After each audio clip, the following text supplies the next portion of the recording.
Assalamualaikum warahmatullahi wabarakatuh. My name is Muhammad Amir Isyad bin Zunaidi. My metric number 30DLS22F1036. Today I want to present import-export procedure.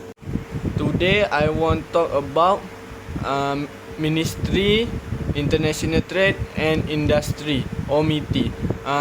The Ministry of International Trade and Industry, abbreviate MITI, is a ministry of the government of Malaysia that is responsible for international trade, industry investment, productivity, small and medium enterprise, development, finance institution, halal industry, automotive, steel, strategic trade.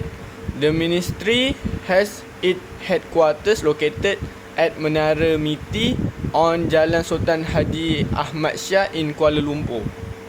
Roles of MITI: first, formulating trade policy, develop and implement trade policy that enhance international trade relations, negotiate bilateral and multilateral trade agreement to secure market access for domestic product and service. Second, industrial development and regulation, design policy to support and regulate industrial growth, ensuring industry remain competitive and innovative, provide incentive, grant and subsidy to promote industrial development and modernization. Third, investment promotion, attract foreign direct investment FDI by offering incentive, creative, favorable regulatory environment and marketing the country as an investment destination. Facilitate partnership between foreign investor and domestic business. Fourth, export promotion, assist domestic companies in expanding their reach to international market through trade mission, export financing and providing market intelligence, promote national product and service global through various export promotion program. Next is rule and regulation MITI. First, license requirement. MITI regulates certain export and import through licensing requirement. Exporter and importer may need to obtain specific license or permit for control items such as strategic goods and regulate products. Second, export promotion. MITI support export activity through various program, initiative aimed promoting Malaysian product and expanding export market. Third, custom procedure. MITI works closely with the Royal Malaysia Custom Department to ensure compliance with custom procedure for export and import activity. This include custom declaration, duty and taxes. Fourth, import control. MITI may impose import control on certain goods to protect domestic industry, ensure product quality and safety or comply with international agreement. Second company, Malaysian Investment Development Authority or MIDA. The Malaysian Investment Development Authority is the government principal agency to oversee and drive investment into the manufacturing and service sector in Malaysia. MIDA was given the mandate to promote investment in the manufacturing and services sector and to advise the Minister of International Trade and Industry on industry matter, including the formulation of related policy. Roles of MIDA. First, investment promotion, attract foreign and domestic investment in the manufacturing and service sector, market as a competitive investment destination through global promotional campaign, trade mission and investment seminar. Second, facilitating investment, provide comprehensive investment information and advisory services to potential investor. Assist investor in navigating the regulatory environment, including the application process for license, permit and approval. Third, policy advocacy and development. Advises the Malaysian government on investment policy and strategy to enhance the country attractiveness to investor. Proposes and implement policy reform to improve the business environment and regulatory framework. For industrial development, support the development of specific industry and cluster to boost Malaysian industrial capability and competitiveness.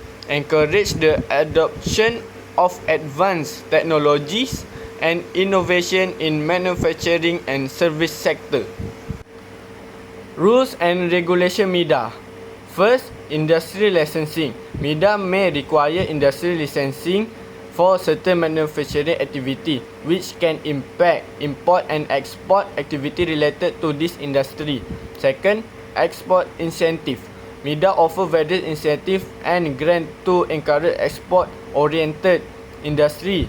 This incentive can include tax incentive, grant for export promotion activity, and access to financing facilities.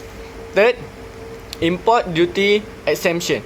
MIDA administer import duty exemption for raw material component and machinery used in manufacturing for export. Businesses can apply for this exemption through MIDA. For regulatory compliance, business operating under MIDA purview must comply with relevant law and regulation, including those related to import and export control, environmental regulation and labour law. Third company is Malaysian Quarantine and Inspection Services, or MAQIS. The Department of Malaysian Quarantine Inspection Services was established under the Minister of Agriculture and Agro-Based Industry, Malaysia, as a department to provide integrate services related to quarantine inspection and enforcement at entry point, quarantine station, premises quarantine, and certification for the import and export of plant, animal carcasses, fish, agriculture produce, soil and microorganism, and include inspection of and enforcement related to food and matter related to it.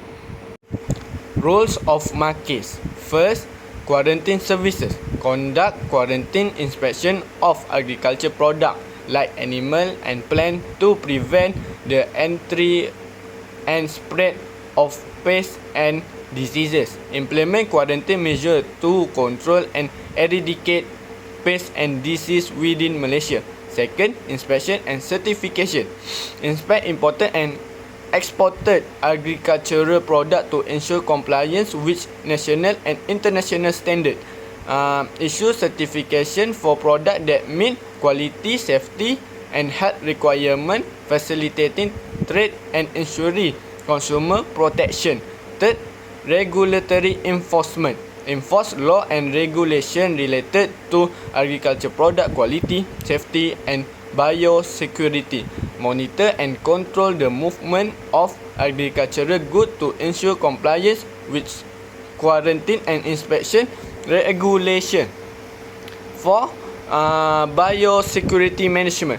Protect Malaysia agricultural sector from biological threats by implementing biosecurity measures, collaborate with other agencies to manage biosecurity risks associated with the import and export of agricultural products. 5. Food safety. Ensure that agricultural products, including food items, are safe for consumption. Conduct food safety inspection and test to detect contaminant, residue and other hazard. Rules and regulation MAQIS. First, import and export permit. Certain agricultural and food products require import or export permit from markets. This permit ensure that the product meet the necessary safety and quality standard. Second, inspection and quarantine. Markets conduct inspection of imported and exported agricultural and food products to ensure they are free from pests, diseases and contaminants. Products that do not meet requirement may be quarantined or rejected. Third, product registration. Some agricultural and food products must be registered with markets before they can be import or export. This registration process ensure that the product comply with relevant standard and regulation. Sampling and testing. Markets may take sample of imported and exported agricultural and food product for testing to ensure they meet the required standard. The fourth company is Royal Malaysian Customs Department. The Royal Malaysian Customs Department or RMCD is a government department body under the Malaysian Ministry of Finance. RMCD function as the country's main indirect tax collector, facilitating trade and enforcing law. RMCD consists of several divisions, namely the Enforcement Division, the Inland Tax Division, the Compliance Division, the Custom Division and the Technical Service Division. Role of RMCD. First, revenue collection.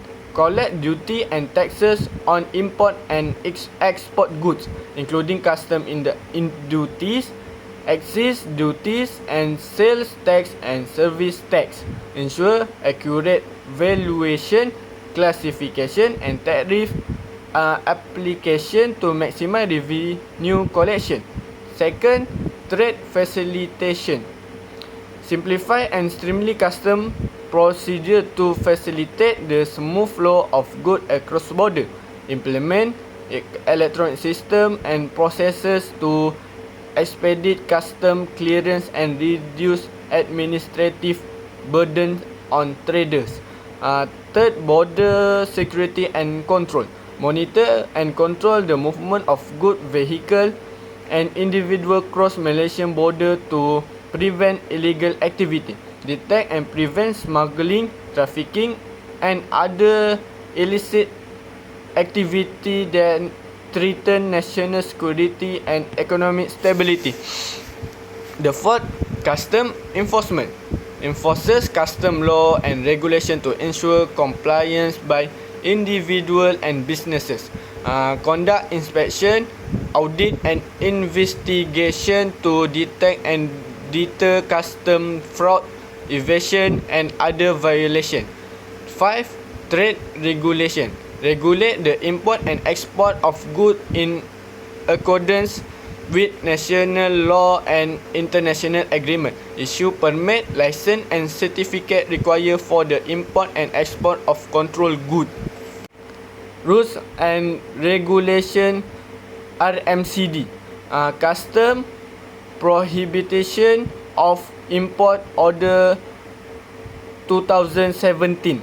This order prohibits the importation of certain goods into Malaysia such as weapons, drugs and counterfeit goods. Custom value if imported goods.